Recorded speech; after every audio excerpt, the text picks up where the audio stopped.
seperti itu. Nah itu Pak penjelasan dari Imam Syafi'i.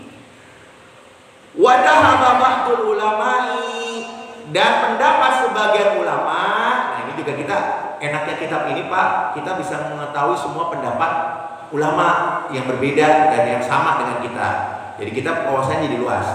Wadahaba ba'dul ulama'i, dan berkata ya, yang pendapat dari sebagian ulama ila annal massa, bahwa sesungguhnya menyentuh layak wudu, tidak membatalkan wudu, muhtajan bi hadisin talqin, berdasarkan hadisnya tolak. Jadi ada hadis nih Pak, saya sebutkan ya hadisnya. Ini hadis yang isyaratnya tidak membatalkan wudu ya, tidak membatalkan wudu ya. Ini hadis tolak. Seperti ini Pak ya. Jadi qala ya, telah datang sahabat Nabi kepada Nabi sallallahu alaihi wasallam ya. Kemudian setelah itu bertanya seorang badui Pak. Orang badui itu orang yang suka bertanya kepada Nabi, tapi kita jadi tahu ilmu Pak. Orang badui itu secara keilmuan mungkin mereka lemah ya, sama kayak orang badui kita Pak. Orangnya aneh gitu ya, tetapi suka bertanya kepada Nabi. Nah orang badui ini bertanya kepada Nabi, ya Nabi ya, mataro fil masil rojuli dakarahu ba'dama yatawaddo ya. Jadi apa pendapatmu seorang laki-laki ya yang kemudian setelah wudhu kemudian menyentuh kemaluannya. Udah wudhu Pak, kemudian menyentuh kemaluannya. Faqala, maka bersabda Rasulullah ya, hal huwa illa ya, yang demikian itu adalah bagian dari tubuhnya, jadi tidak membatalkan wudhu. Nah ini pendapat pertama Pak, pendapat ulama yang menyatakan tidak membatalkan wudhu ya, karena itu bagian dari dirinya, apa yang dibatalkan. Dan ini sering diungkapkan Pak, sering diungkapkan kalau kita hanya memahami hadis secara literal dan tidak memahami kapan turunnya, pasti menyatakan menyentuh kemaluan itu tidak membatalkan wudhu.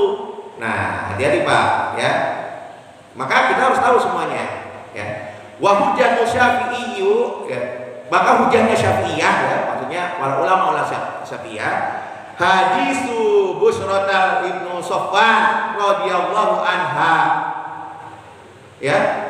Ya, Busrah bintu Sofwan, ini perempuan Pak. Ya, Busrata bintu Sofyan ya. Karena ini perempuan yang diriwayatkan. Maka radhiyallahu anha ya, qalat, dia berkata, jadi hadis kita itu Pak, kita ya hujahnya Imam Syafi'i berdasarkan hadis Busrah binti Sofwan. Apa? Sami'tu, aku mendengar Rasulullah SAW yaqul, berkata atau bersabda. Jadi Busrah ini mendengar Rasulullah SAW bersabda, mamassa dzakarahu falyatawaddo, barang siapa yang menyentuh kemaluannya falyatawaddo, maka berwudulah ya.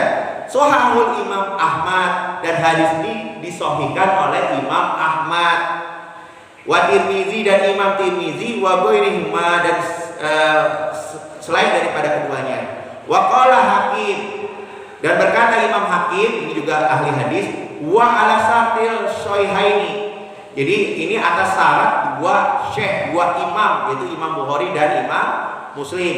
Wa qala Bukhari, berkata Imam Bukhari, innahu asahhu syai'in fil babi, bahwa sesungguhnya tentang ini, hadis ini adalah yang paling sah ya, di dalam bab ini. Wa qala Ibnu Hibban, berkata Ibnu Hibban, wa ghairuhu, wa khairut talqin fi adabi naqdil mansuhun. Jadi hadisnya, perhatikan Pak, hadis yang diriwayatkan oleh tolak ya, yang tadi disebutkan bahwa itu tidak membatalkan wudhu, sudah dimansuh, sudah dibatalkan dengan hadisnya Busrah. Jadi hadis Busrah itu hadis terakhir Pak, berarti hadis itu dinyatakan tidak berlaku lagi, bahwa menyentuh kemaluan itu tidak membatalkan wudhu. Itu sudah dinasah, dimansuh oleh hadisnya Busrah. Paham di sini Pak?